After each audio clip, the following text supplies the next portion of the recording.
Shalom Jemaat GSKI Betani seluruh Surabaya. Senang sekali saya berjumpa kembali dalam program acara Masih Ada Tuhan. Tema renungan kita hari ini, manfaat sukacita dalam Tuhan. Atau bisa dikatakan arti sukacita dalam Tuhan. Ada sebuah bait lagu berbunyi, sukacitaku penuh, ku bermezmur bagimu, karena ku tahu ku telah ditebus oleh curahan darahmu. Bait yang pertama dikatakan, sukacitaku penuh. Dalam Filipi 4 ayat 2 sampai dengan 9 tertulis, saya bacakan ayat yang keempat, bersukacitalah senantiasa dalam Tuhan. Sekali lagi kukatakan, bersukacitalah. Bapak, Ibu, Saudara yang dikasihi Tuhan, saat seseorang berjumpa dengan Tuhan Yesus Kristus dan menerimanya sebagai Tuhan dan Juru Selamat, yang pertama terjadi dalam hidupnya adalah adanya sukacita yang luar biasa dalam hidupnya. Amin. Sebab segala beban hidup yang menimpa, segala kesedihan yang pernah dialami, bahkan segala kesusahan yang ada dalam hati dan pikirannya, digantikan dengan sukacita Tuhan. Dalam Alkitab yang kita miliki ditegaskan bahwa sukacita yang Tuhan Yesus berikan jauh lebih besar dari apa yang dunia berikan. Dunia boleh menawarkan semua bentuk sukacita yang dimiliki. Namun pertanyaan kita, apakah sukacita yang dunia berikan dapat menggantikan kesusahan kita? Dapat menggantikan kesedihan hati kita? Dapat menggantikan segala kegalauan hati kita? Tidak, Bapak Ibu, karena apa yang dijanjikan dunia hanya bersifat sementara. Mari kita sama-sama belajar apa manfaat atau arti sukacita yang Tuhan berikan buat kita. Filipi 4 ayat yang kelima dikatakan, hendaklah kebaikan hatimu diketahui semua orang, Tuhan sudah dekat. Poin yang pertama, Tuhan mau apa yang ada di dalam hati kita, sukacita yang Tuhan berikan, hidup kita ini menjadi berkat bagi orang lain. Amin. Seseorang yang memiliki sukacita di hatinya, maka sukacita itu akan terpancar keluar.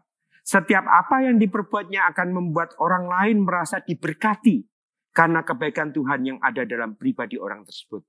Jadi dengan kata lain, sukacita yang dihasilkan oleh orang yang hidup di dalam Tuhan, yang Tuhan berikan sukacita itu dalam hatinya, tidak dibuat-buat, tetapi benar-benar adalah bagian dari aura yang secara tidak langsung terpancar keluar pada saat di mana dia bertemu dengan orang lain.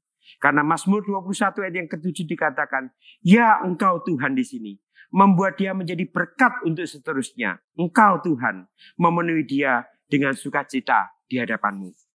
Poin yang kedua, Filipi 4 ayat yang ke-6 dikatakan, janganlah hendaknya kamu khawatir tentang apapun juga, tetapi nyatakanlah dalam segala hal keinginanmu kepada Allah, dalam doa dan permohonan dengan ucapan syukur.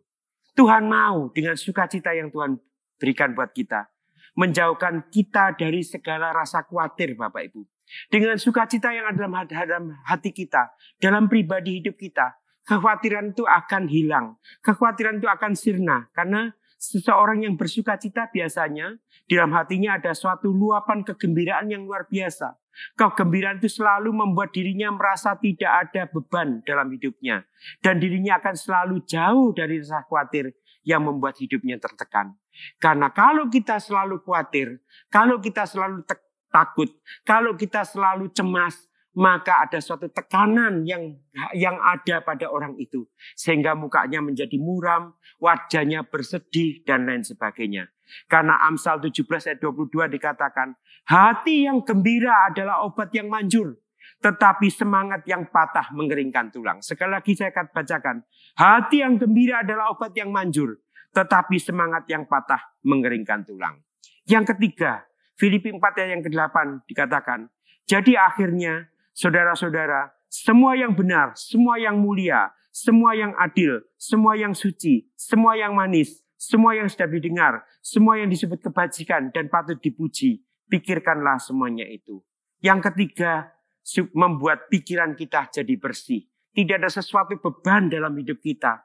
Karena dikatakan di Filipi 4 yang ke-8, jadi akhirnya saudara-saudara, semua yang benar, Semua yang mulia, semua yang adil, semua yang suci, semua yang manis, semua yang sedap didengar, dan semua yang disebut kebajikan dan patut dipuji. Pikirkanlah semuanya itu.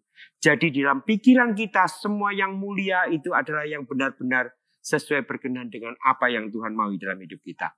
Bapak, Ibu, Saudara yang dikasihi Tuhan, tanpa sukacita dari Tuhan, kita tidak akan mampu mendapatkan manfaat yang baik dalam kehidupan kita. Pikiran dan hidup kita harus tetap fokus hanya pada sumber sukacita, yaitu Tuhan Yesus Kristus. Percayalah Bapak Ibu, Allah yang adalah sumber pengharapan akan memenuhi dengan segala sukacita dan damai sejahtera dalam iman yang teguh dan pengharapan yang berlimpah-limpah dalam kehidupan kita. Bapak Ibu sudah bisa baca di dalam Roma 15 ayat yang ke-13. Bahkan dalam 1 Tesalonika ayat yang ke-16 dikatakan, bersukacitalah senantiasa. Sekali lagi, bersukacitalah senantiasa. Raihlah sukacita yang datangnya dari Tuhan, guna memenuhi seluruh aspek kehidupan kita semua. Amin. Tuhan Yesus memberkati.